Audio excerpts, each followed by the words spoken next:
Good evening, everyone. Thank you for joining the Seniors for Climate webinar, a climate conversation with Stephen Guilbeault. And tonight's webinar will be 1 hour and 15 minutes long. And we're all looking forward to a really lively conversation. My name is Amber Bennett. I am normally the Executive Director of Reclimate, but for this evening, I will be your moderator. And I'm delighted to share that we have more than 1,500 people who have signed up for tonight's webinar, and many of you are here and joining as we speak. So welcome. So in terms of the agenda this evening, we will kick off with a welcome from me. We will have a land acknowledgement. We'll move as quickly as possible into opening remarks from Stephen Guilbeault. We have a short presentation from the leaders with Seniors for Climate on some of the upcoming and exciting themes for 2026. And then we'll do our best to get into an interactive questions. And so we have a few that we've collected from registration already, but then we'll be answering some of the questions live. There may be a moment in which Stephen steps away. He is actually on Parliament Hill. They have a vote this evening, but it'll be very quick, and we'll continue with the programming as usual. So with that in mind, I will hand it over to Paul to do a land acknowledgement. Thank you, Paul. Well, thank you, Amber. As settlers, we occupy unceded Indigenous territories that were occupied for thousands of years before Europeans even set foot on Turtle Island or North America. European society, mainly the British Crown and Canada, gradually took over previously occupied Indigenous land and dictated that Indigenous people had to live in certain designated areas called reserves. And our government formalized the agreement and designated them as treaties. A treaty is supposed to be a document that both parties agree to and live up to. The Truth and Reconciliation Commission began in June of 2008. It concluded in December 2015 after listening to over 7,000 testimonies of the atrocities of what our government of Canada and the church officials had perpetrated in residential schools for over 160 years. They were in existence. It wasn't until June 24, 21, when the most significant discovery of unmarked children's graves was released to the public, that the Canadian public really took notice. In response to these testimonies, the Truth and Reconciliation Commission came up with 94 precise and detailed calls to action. That was 2015. Here we are 11 years later. As of early 2026, 13 of the 15 of the 94 Truth and Reconciliation Commission calls to action have been fully implemented. While the federal government claims over 85% of it, its required actions are either complete or underway. Independent trackers like the Indigenous Watchdog and Yellowhead Institute indicate the vast majority of the 94 calls remain incomplete, with 16 not started and 22 stalled. May all Canadians continue to learn more about to live respectfully with our Indigenous brothers and sisters by working, playing, learning, and healing together. Thank you. Thank you, Paul. I'd also like to invite my colleague and friend Louise Como now to introduce our guest speaker. Louise. Thanks, Amber. And thanks everyone for joining. We're at 904 people. I think this is the biggest webinar I've ever been on. And I'm very excited to introduce Stephen to you tonight.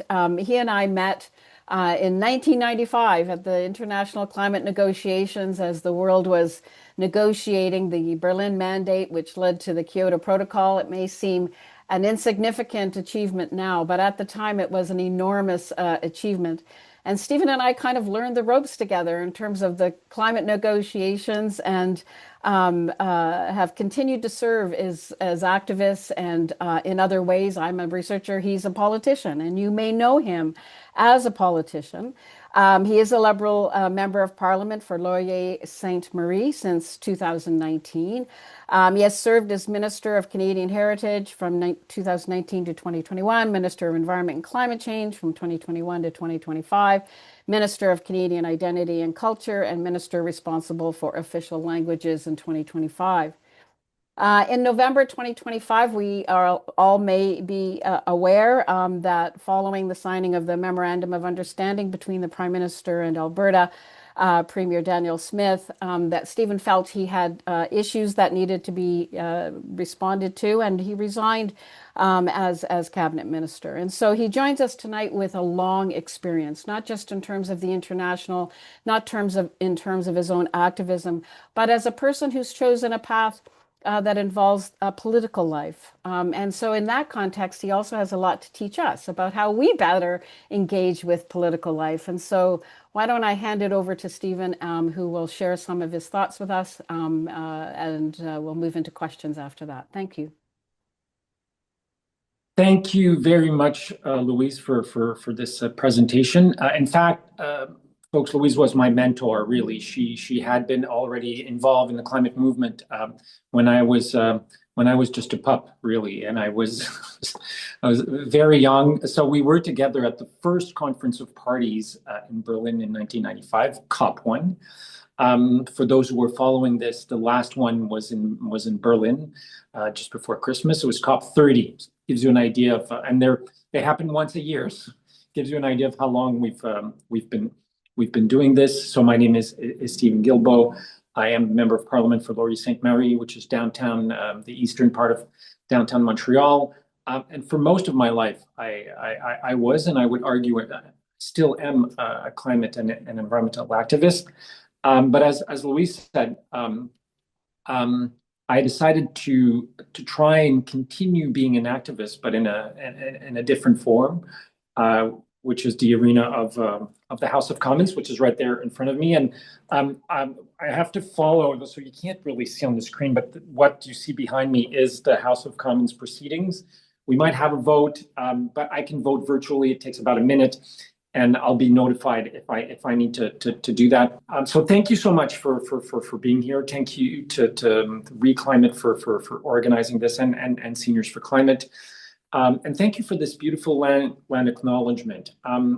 As Minister of Heritage, the first bill that I was able to get through Parliament was the bill to create the National Day for Truth and Reconciliation in 2020, which was one of the recommendations from the Commission. As a minister over 6 years, I've had the I don't know if it's a responsibility, an honor, a great privilege of being able to fully implement 4 of the Commission's recommendation, whether it was on the heritage side, Indigenous languages, or on the environmental side of things. But I would be the first one to recognize that there's so much more that we as a federal government need to continue doing to make good on those commitments and on the recommendations from the Commission. As Louise said, I was in the environmental movement for about 25 years. I was one of the co-founders of an organization in Quebec that's called Equiterre, which is now the largest environmental organization in the province of Quebec and one of the largest in Canada now, focusing on sustainable agriculture, sustainable transport, climate change, energy efficiency, and a couple of other things. I was also at Greenpeace Canada and Greenpeace International for 10 years. And this is going to be the only political moment of my presentation, but during the previous administration, before the Trudeau government came in 2015, with Louise and other colleagues, we would go to those international conferences and be very, very disappointed by Canada's position, by the people who were representing us. And I never really, you talk to some people and they'll tell you I've been wanting to be a politician all my life. That was not my case. But one day I I just thought to myself, I said, if I went into politics and was elected and who knows, made it to cabinet, there's no way I could be worse than that person that's representing us right now. At the very least, I'd be as good or as bad, I suppose. But I thought I could do better, and I thought we as a nation could do better. So in 2019, I decided to run for office. I was elected in a riding that used to be the leader of the Bloc Québécois, Gilles Duceppe, was his riding for 21 years. And shortly after I was elected, Prime Minister Trudeau asked me to serve in his cabinet, first as Heritage Minister for 2 years, from 2019 to 2021, and then Environment Minister from 2021 to 2025. And I mean, I don't need to tell you how important climate action is, how important it is to act to reduce our impacts on the climate, but also to better prepare ourselves. And as Environment Minister, I tried to do a combination of these things. Obviously, work to ensure that Canada is doing its fair share when it comes to tackling the problem. So when I left office, the last update of our climate change plan said that Canada was on track to being around 36% below 2005 levels by 2030. So we weren't quite to where we wanted to be and where we had committed to be, but we were on the right track. It was the first time in the history of Canada that our emissions were coming down while the economy was growing. The only other times where our emissions had come down was when there was an economic recession, the financial crisis in 2008, 2009, obviously COVID. But between, and it's not, obviously, I'm not trying to say that it was just me. It was myself working with a lot of people, MPs, cabinet colleagues, civil society, building on the work that others had done before me, Jonathan Wilkinson, who was Environment Minister before me, Catherine McKenna. But we showed that we could reduce our emissions while continuing to create jobs and have a prosperous economy. Like we know we can do that in Canada. It's not easy. If it was easy, I guess someone would have done it before us. There was a lot of pushback.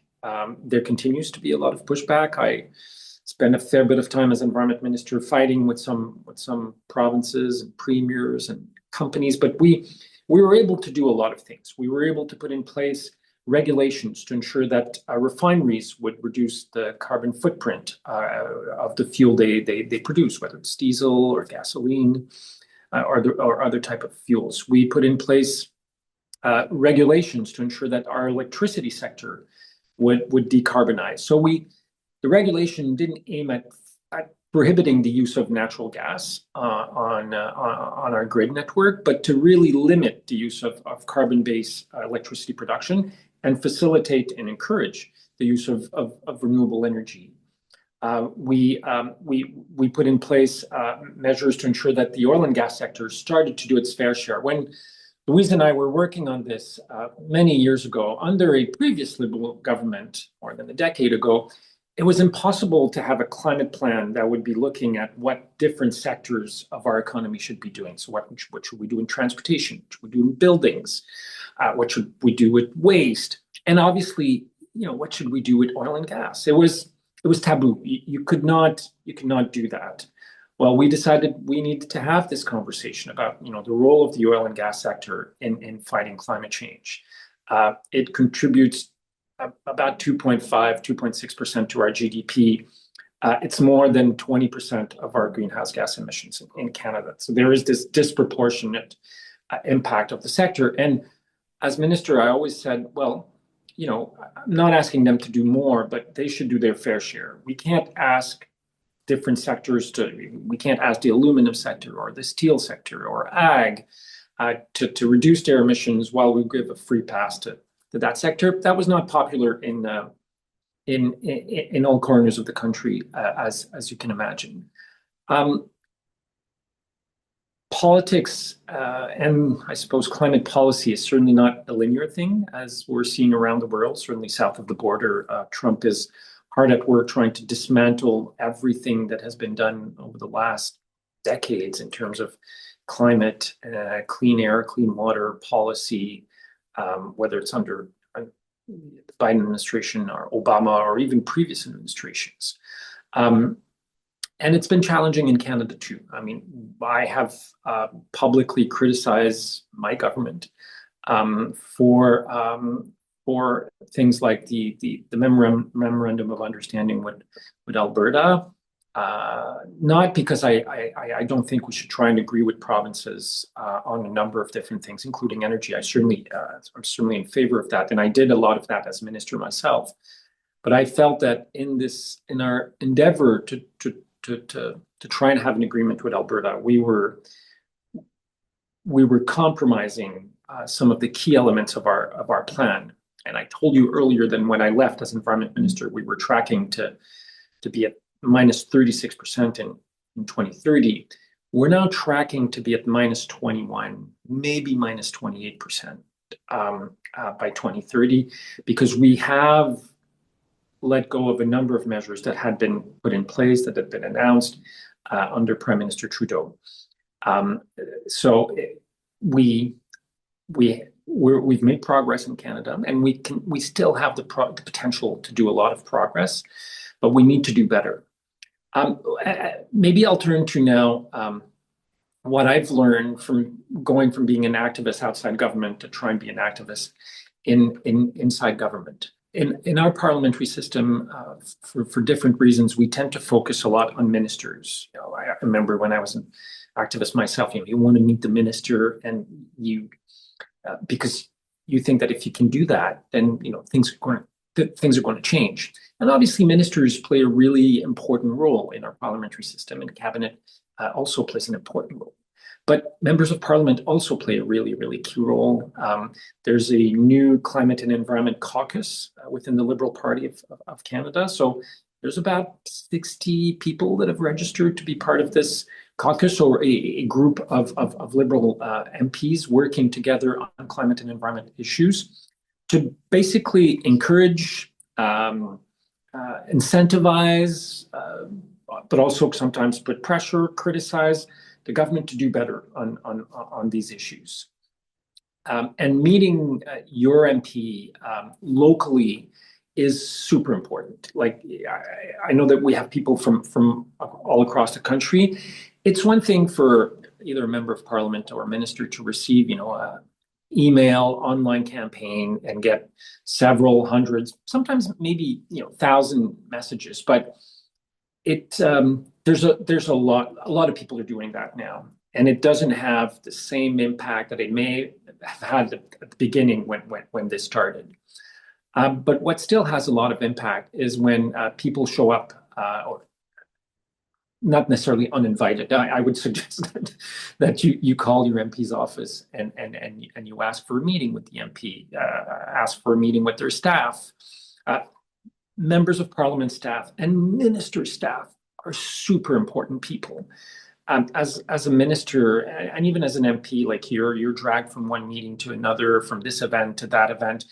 It is really your staff that helps you achieve things, that will, remind you that you have to do that, will help you do the research, will help you build the arguments for this or that.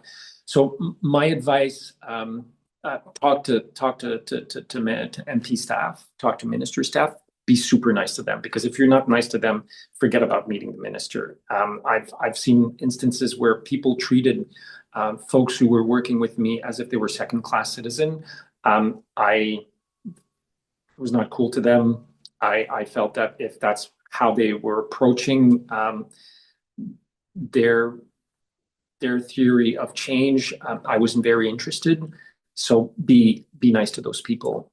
But I would encourage you as much as you can, meet your MP in their riding, and get organized with other folks to do that, and that has a real impact, because members of parliament, if more and more people talk to them about an issue, then it becomes their issue. And if it becomes their issue, when they show up, so the House of Commons sits roughly 6 months a year.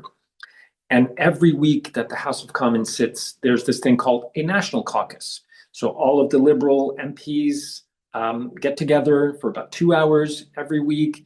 Ministers are there, Prime Minister is there, sitting in front the entire time, and everyone can go and speak their mind. Any MP can go and talk about any issue that they feel is important to them or that is important to their constituents.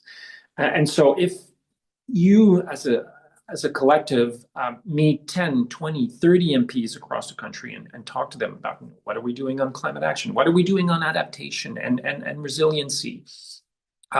Where are our investment in active transportation, in public transit, in electrification of transportation? Then when they come back here, they will talk to each other. They will go to the microphone. They will say, Prime Minister, people have been coming to see me and talk to me about these issues. What are we doing? What's our... And then it becomes the government. It becomes an issue for the government and not just MPs. So I would strongly encourage you to meet your MPs, to have those conversations with them, to ask them to come here and present your position, your demands to the government, to the Prime Minister, and that's a very very key element of how our government works. So I could, politicians can talk quite a bit. How are we doing for time, Louise? Do I have? You do. You're fine. Amber will come in, I think, if there's any issues. We're good, right, Amber? We are, yeah. So please continue. Yeah. We're all leaning in. Yeah, it's true. We're leaning in. Okay. I mean, maybe I'll conclude on this, but it may sound pessimistic. It is not. But clearly right now, climate change and environmental issues are not perceived as being high priorities for Canadians, and therefore they're not priorities for the government. If you look at the Liberal Party's platform for the last election, I believe climate change was mentioned 21 or 23 times. I can't exactly remember. Pipeline wasn't mentioned once. Yet, when you listen to the Prime Minister talk, when you listen to the Minister of Natural Resource talk, you might get the feeling that pipelines was mentioned 21 times in our platform and that climate change wasn't mentioned once. Why? Because they feel it's not an issue. They feel that people don't care. People care about Donald Trump. People care about tariffs. And I think because of that, the government feels that it's licensed to do things that would have been largely unacceptable just a year ago. Like, say, we're going to do another pipeline. We're going to abandon some of our environmental commitments. We've basically given up on our 2030 targets and 2035 targets. And I know this sounds pessimistic, but this can change. And for those of you and those of us who've been doing this for a long time, we've seen those cycles where climate change and environmental issues were really high in terms of people's concerns and very high on their list of priorities. And then it goes down because some external factors happen, COVID, financial crisis, something else. But then it comes back. And I think our role collectively is to continue being this voice for Canadians to say, you know what, yeah, maybe a lot of Canadians are worried about other things right now, but this is still important. Climate change isn't going away. We still need to do adaptation. We still need to build more resilient communities and cities and work with Indigenous people to ensure that they have the resources to do that as well. The role you play right now, I'd say it's even more important than when climate change is the number one or number two issues, which we've seen and not in a not so distant past in Canada on a number of occasions over the last 30, 35 years. I think your role now is really, really key to help the government. I'm no longer part of the government. I'm part of the legislature, but I'm not part of the government anymore. So to help the government understand, to help my party, my political party, understand that there's a lot of Canadians who still care deeply about this, and they're demanding action on these issues. So I'll stop there, maybe Amber, and because I know we were hoping to entertain some questions. Yes, absolutely. Thank you so much. I can't help but ask, in the I think it's 3 decades that you've been doing this work. First, in on the advocacy side, now on the government side. I'm wondering, what are a couple of moments that stand out for you where something shifted? I'm sure that the moment that we're in feels maybe familiar. And we've gotten through it. So I'm just curious, are there a couple of moments around climate where something shifted that stand out for you that we moved forward? Um, I mean, maybe I'll start with one that's not specifically climate, but very closely related. In 2022, we were approached by the United Nations in June, maybe May of June of 2022, to organize COP15, the other conference of parties, but on the nature side, on biodiversity. There was a phase one of COP15 that was organized in China. And then the phase two, which was supposed to take place a year after, kept being postponed because of COVID in China. COVID lasted much longer in China than it did in many other countries. And many countries, the European Union, Australia, a number of others, were getting restless and asked the United Nations, okay, well, if we can't do it in China, let's do it somewhere else. So they asked us, Canada, to organize this conference. Now, you may recall that in those days, it was right after the two Michaels. We basically had no diplomatic relations to speak of with the Chinese government. And because China, it was supposed to be in China, China was going to be the president of the conference and Canada was going to be the host. So I went to the prime minister and I said, listen, boss, the UN is asking us to do that. Normally organizing a conference like that, Louise would know, like it takes a year, often 2 years of preparation. We had 6 months.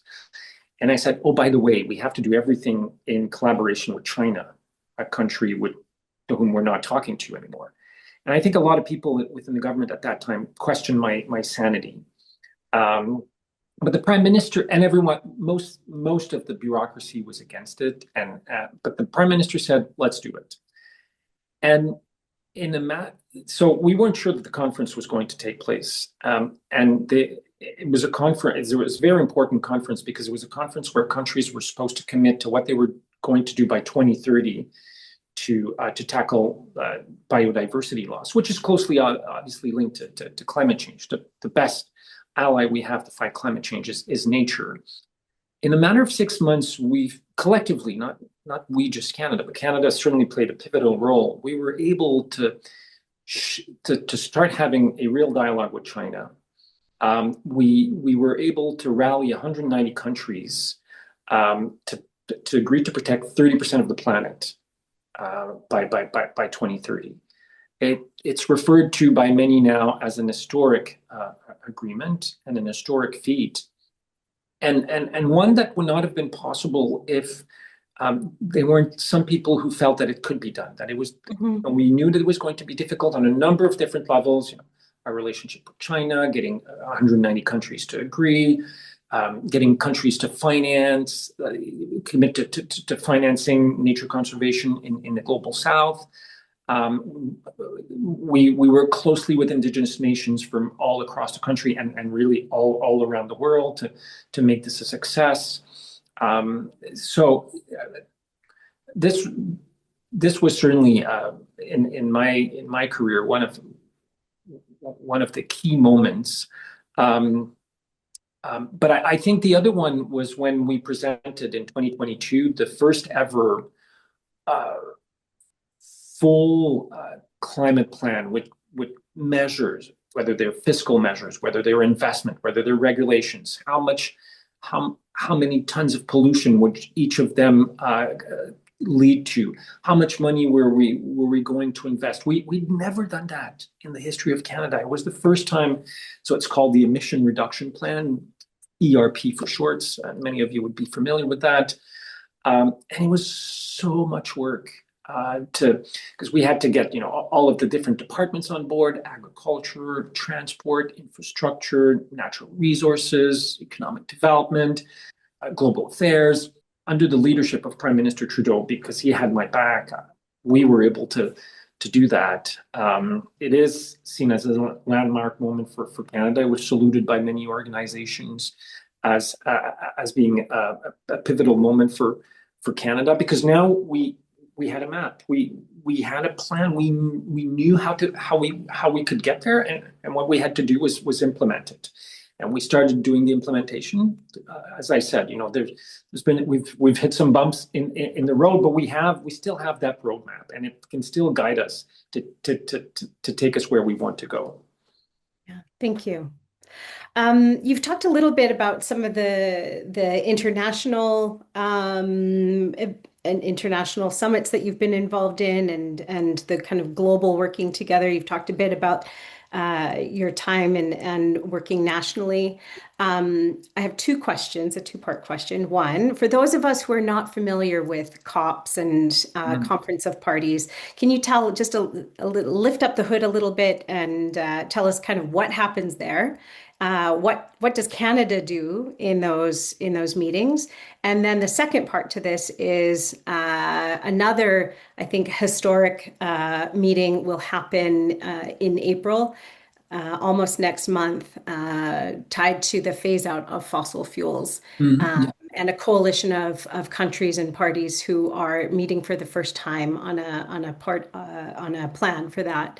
And so I'm curious both what happens at COPs, what does Canada do at COPs, but then also what might this meeting that's happening, and if you could describe it a little bit about the phase out of fossil fuels, what from your perspective, what kind of influence or shift might that have on the next COP that we're seeing? I remember hearing an historian of sciences in an interview on CBC some years ago saying that Conference of Parties are humanity's most important, largest meeting of people getting together to solve a problem. That there's no comparison in the world history where scientists and activists and local leaders and indigenous leaders and ministers, diplomats from all around the world gather once a year to try and find solution to this really, really complex problem. Like there's no,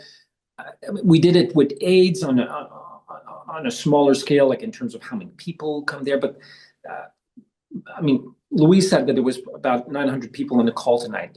Imagine that recently in those conferences, there'll be 50, 60, 70, 80, 90, 100,000 people will show up over the course of 2 weeks. The largest was in Dubai 3 years ago. I was asked to be one of the co-chairs of this conference. So you ask, so it's a very large gathering, and it's amazing because you'll find the best people on all and anything's climate. So if your interest is, civil society organizing to put pressure on governments, you'll find the best people that are there. If your thing is climate and nature or public transit, energy efficiency, it is really, really amazing.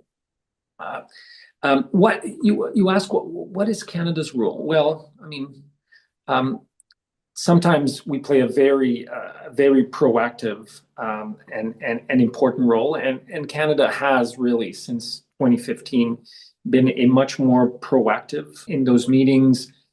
Catherine McKenna, who was the first environment minister under Prime Minister Trudeau, was called upon to play a key role in Paris in 2015 that led to the adoption of the Paris Agreement.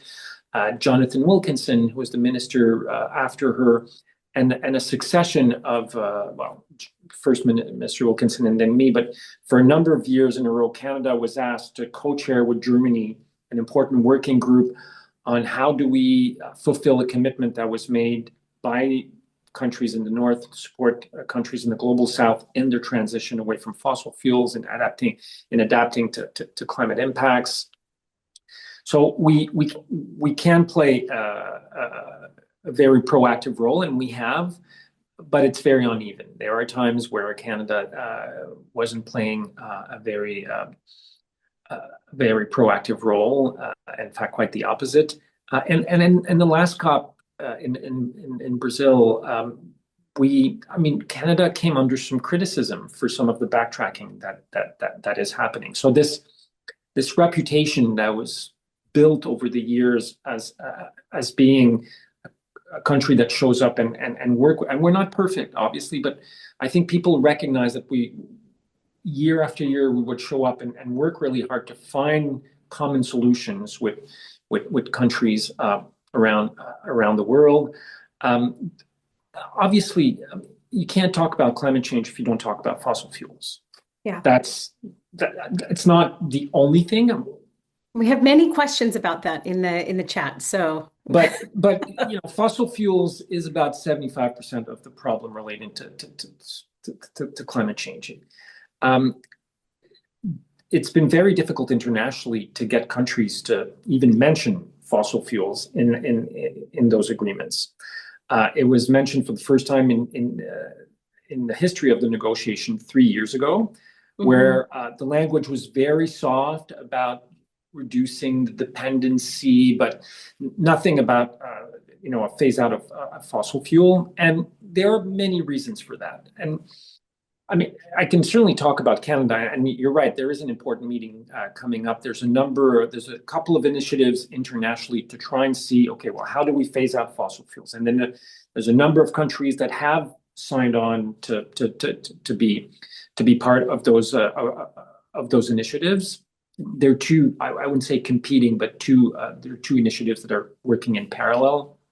There's one where the idea would be to have a new international treaty to phase out fossil fuels.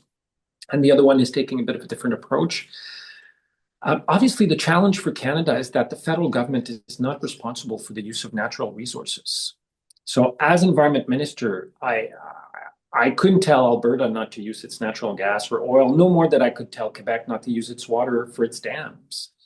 In our constitution, natural resources are the jurisdiction of provinces and territories.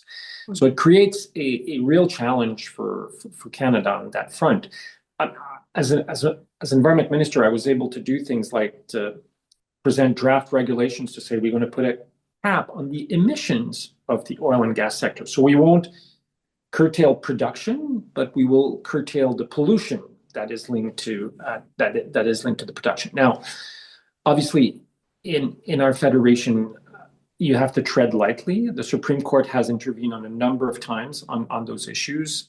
Once on carbon pricing, once on impact assessment, so how we evaluate the impacts of projects. More recently on plastics. The last ruling was not the Supreme Court, but it was the Federal Court of Appeal. And we've lost some battles in front of the courts, but we've also lost some. So it's a very tricky balance in Canada. It's very different in other countries. It's similar in the US. Norway, for example, federal government controls everything. So it's easier for them to take. Norway's probably not the best example because they're a very large producer of oil and gas, but they are. Britain, for example, which is doing a lot of things on that front, it is largely in the hands of the federal government. So we have this additional challenge here in Canada. Thank you. I feel like we should move into questions that are coming from participants. We have more than 100. So I'm going to move and start taking a look at some of these.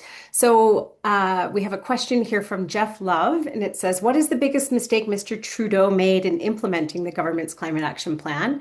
What is your most important advice regarding what Mr. Carney should do to get us back on track? I think I would point to two mistakes that the Prime Minister Trudeau, for whom I have great amount of respect and admiration. I think, obviously buying a pipeline was a pretty bad idea.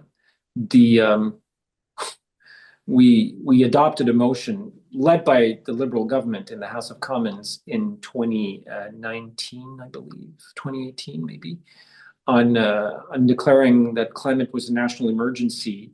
A couple of days after we finalized the purchase of a pipeline. If you want to talk about sending mixed signals, it's hard to surpass that. I think the other the other mistake we did was to create a carve out for consumer carbon pricing. I think that was the beginning of the end for carbon pricing by creating an exemption to the system. It had become unpopular. The Conservatives were doing a really good job of misleading Canadians, of lying to Canadians. Sorry, I said I wouldn't get very political. This is going to be the second moment I'm going to be political tonight. But and we were doing such a poor job of communicating why it was important, why it mattered, how people got more money on average than they were paying. For a range of different reasons, our communications were very poor. But I felt at the time that we should have stood our ground. We should have continued with the system, and that was the beginning of the end for that. Mm-hmm. And what lessons would you kind of move forward to the next for the current government? What did they learn from that? When the agreement, the memorandum of understanding, the MOU with Alberta came about, I was made aware of it like a couple of days before it was announced. And by then, everything was pretty much signed and sealed. And I decided to resign my position in cabinet. A minister that decides to resign in cabinet in Canada happens once every quarter of a century or something like that. It's not something that happens very often. And I was really puzzled by the position of the Prime Minister. I mean, I knocked on hundreds of doors during the campaign, the last election campaign. I spoke to hundreds of people on the phone saying, Mark Carney is a climate change champion. He's been working on this for many years. He was an advisor to the Secretary General of the United Nations. And I couldn't reconcile these things. And I think that, the Prime Minister is not someone who spent a lot of time in his life in Parliament. He's very new to Parliament. He's new to, he was in government, but really on the financial side of things. But I think there is a lack of understanding of the role that legislation and regulations play in a number of issues, but certainly in climate change. And my understanding is that the Prime Minister and people around him believe that essentially the market will deal with climate change. And obviously, the financial sector, the private sector have a really important role to play. We can't do this without them, but it can't just be them. It can't just be based on voluntary measures, which is what Mark Carney, before he was Prime Minister Carney, was doing with the United Nations. Like, he was getting financial institution to voluntarily commit to investing more money in transition, more money in clean technology, but there was nothing. It was all based on voluntary measures, and I think he still has this mindset as the Prime Minister, and to me that's a mistake. We can't get to where we need to be, to where we've committed to Canadians, to the world, we would be in 2030, in 2035, or in 2050 if we don't use all of the tools that are available in a toolbox. And some of it is putting a price on pollution, and we still have that for industries. Some of it is investing government money, but we need regulations. Otherwise, we can't get there. Mm-hmm. Thank you. We have a question now from, just one sec here, from Shannon Wright. Can we ever get meaningful climate action without electoral reform to strengthen democracy? Do you have opinions or perspectives on the importance of democracy in climate action?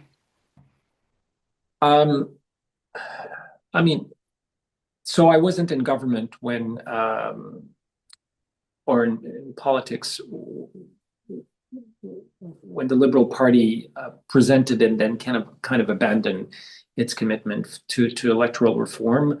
I can tell you right now that there's zero appetite for that within government, and frankly, very few people in Parliament are talking about this. There's a handful of people, but and even it's not a priority for the public. At least as a member of Parliament, I can tell you that I almost never hear about this at the door, on the phone. People are neat. So I've never, so I don't know if there are studies out there looking at um, the type of election systems that different uh, countries have in place, and the correlation, if there's one, with climate action. Uh, Hmm. but if you look at Australia, for example, that has a form of proportional representation. They've had very good Labor government that have been very, like the one they have right now, very proactive on climate change. EVs have surpassed the sales of internal combustion engine in Australia. Uh, some people get free electricity for a couple of hours a day in Australia because they're producing so much solar electricity that Hmm. you get a pass on your bill for a couple of hours a day. But they've also had really, really bad government on climate change, despite having proportional representation. So I don't know that that it is a guaranteed a guarantee of better climate policies, but I could be wrong. Hmm. And there's a question here from Robert Stupka, who asks, can you tell us more about the Environment Cabinet and if they are having an impact? And I would tack on to that for the people who are on this call, how might they engage with members of that caucus, and just to kind of strengthen some of the points that you made earlier around go to the MP's Mhm. office, be nice to their staff. Or do you have any other advice for people who are here about how to engage with MPs or members of that caucus, and tell us a little bit more about that? Is it one of the question was, is it an effective caucus? It's a so Or are some they having an impact? Yeah. yeah, some of the Liberal caucus have been around for a long time. You have regional caucuses, Atlantic Canada, Quebec, Ontario. They've been around for a long time. You have Women's Caucus, Indigenous Caucus, Rural Caucus that also have been around for a long time. The Environment and Climate Change Caucus is a very new caucus. Hmm. So and a lot of and because of the result of the last election, a lot of the people who are members of this caucus are also new MPs. So I think it has a lot of potential. And I think the folks who are part of it are trying to figure out, how best they can influence government policies and government decisions. So I don't think it's reached its potential yet, but I think it has a lot of potential. And I think the people who are there, uh, I mean, I said there's about 60 people who've registered to be part of the Climate and Environment Caucus. I would argue that there's probably 25, 30 of them that are active participants, but there's people from Atlantic Canada, from Quebec, from Ontario, from Manitoba, Alberta. I don't think we have anyone from Saskatchewan. Lots of people from BC, from the north. So pretty much wherever you are in the country, chances are there is a member of parliament. I mean, if your member of parliament is Liberal, chances are that the region where you're in, there is someone who's part of this group of people, and you should be talking with them. Hmm. Hmm. Um, Thank you. Next question, Anne McAllister. What is your opinion of the role of nuclear power in the transition to a low carbon electricity? That is an interesting question. I as an activist, I have worked to try and limit the use of nuclear produced electricity.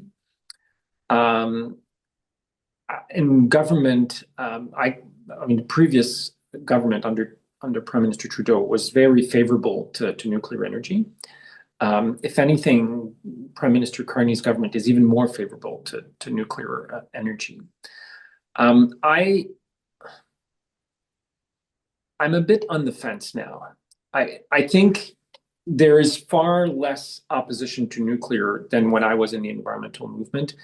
I think partly because people are so concerned about climate change, and they say, yes, nuclear comes with its sets of issues, but it is a non-emitting form of electricity production.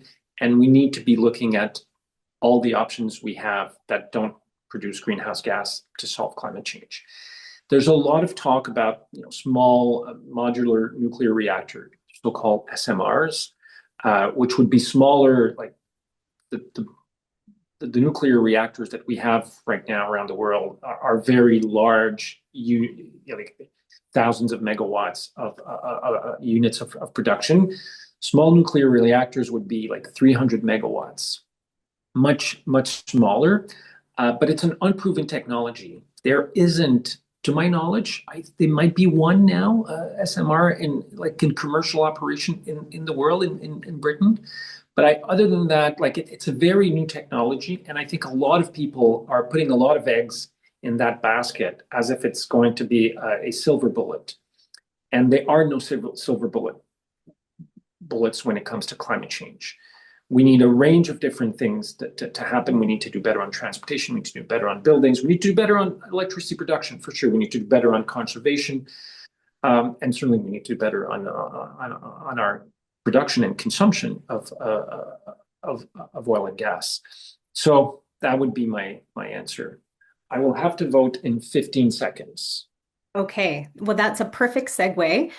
We'll welcome you back after you vote, but I would like to hand it over to Rolly now to talk a little bit about the plans for Seniors for Climate in 2026 and some of the themes that your organization will be addressing. So, Rolly, I'll invite you to join. There you are.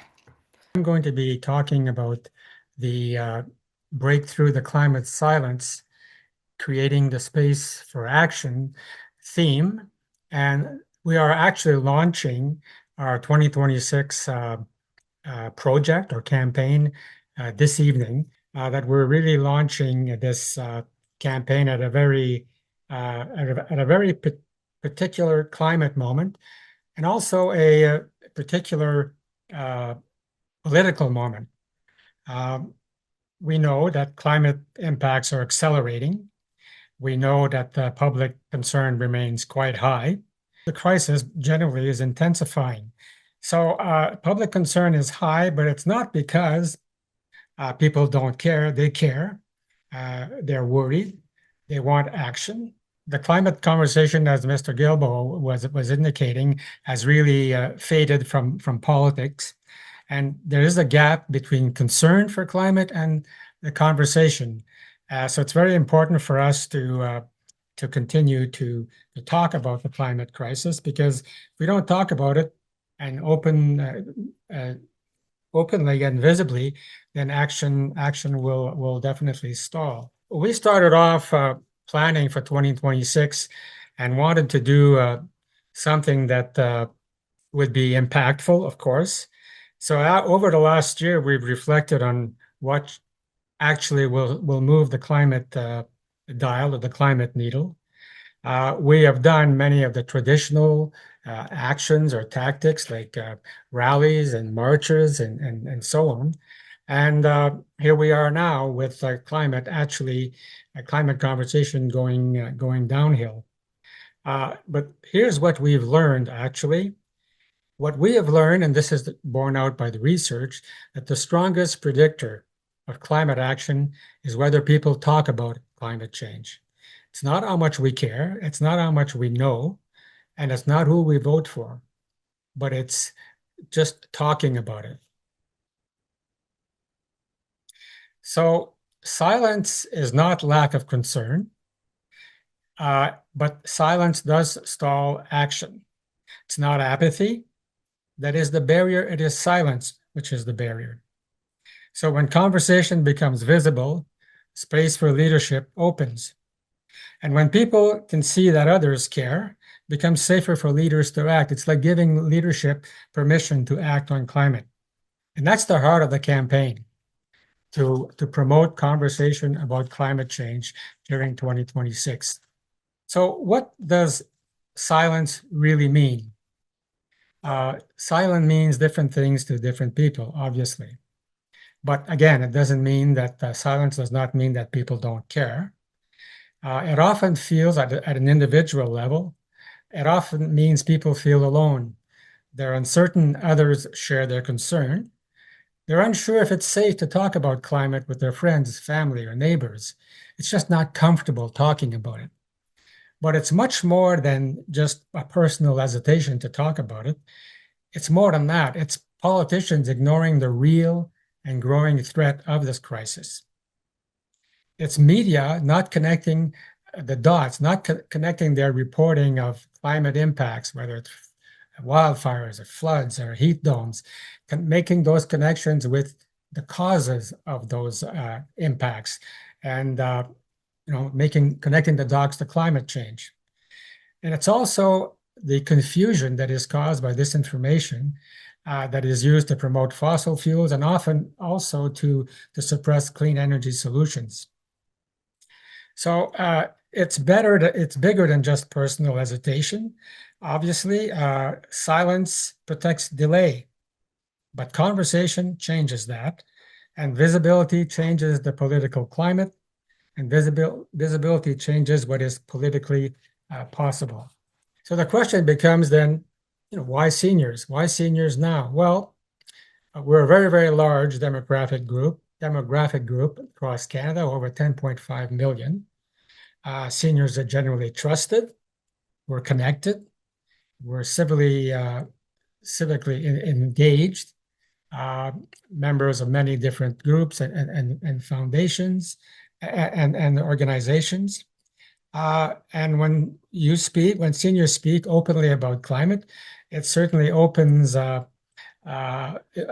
door for others to do the same. Others feel less alone.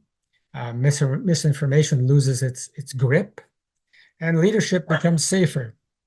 So this is not about, it's not about being louder. It's not about, it's about making, concern visible, because when concern becomes visible, of course, silence loses its grip, as I've mentioned.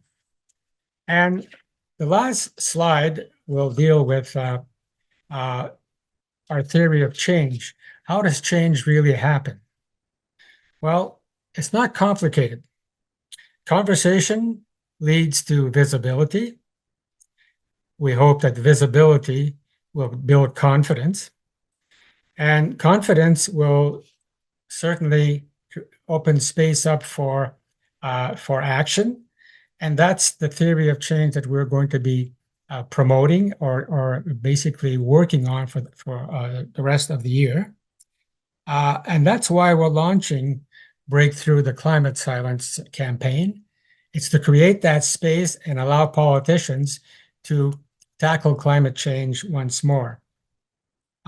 So we have to keep talking about climate, and there's a couple of hashtags there we'll be using. Let's talk climate, but also later is too late. We know that climate will not pause. Climate change will not pause while we're trying to solve the problems around wars, the loss of the threat to democracy, the threat to our sovereignty. Climate will not wait for us, and we have to keep talking about it because, as I said, later is too late. So that would be, there'll be a lot more about this campaign during 2026. It is a two-phase campaign, and we'll be communicating that information to our subscriber base and to our organizers during all of 2026. So now I'll move back to Amber, and I believe I saw Stephen Guilbeault come back to his seat. Thank you, Rolly. And so we'll send out more information, or more information will be sent out to people who are participating on this call about the campaign and ways that they can get involved. Stephen, we have a few more questions for you. If you're still there, we'd invite you to turn on your camera, and we will ask a couple more questions and then we'll wrap up. Yes. Awesome. Yes, sorry, the vote took a bit longer than expected. It was perfect. It was like the perfect time. Okay, so we have a question here from Susan Brandom. What parts of the federal budget on climate should we be actively and vocally supporting? So a first step to getting additional action by this government is to support good action, good budgetary, I guess, action first. So kind of building on what Rolly was talking about, breaking through the silence, having conversations, your recommendations around when people meet MPs in their offices. What recommendations do you have about what seniors and the people who are on this call can be talking about, can be actively supporting, both, I would say, policy-wise and budget-wise? What it's your perspective on what we should be championing? On the investment side of things, the previous government did a lot. Like people were talking, some of you may recall the President Biden Inflation Reduction Act, which had nothing to do, well, not a lot to do with inflation and a lot to do with climate transition, investing in clean technologies and renewable energy. And it was estimated that the federal government was going to invest $600 billion into the energy transition under the Biden administration. In Canada, we didn't hear so much about it, but the Trudeau government response was that we were going to invest, we committed something north of $200 billion. When you think of the fact that the US are 10 times bigger than us, Canada was really punching above its weight. So in terms of tax measures, investment in transit,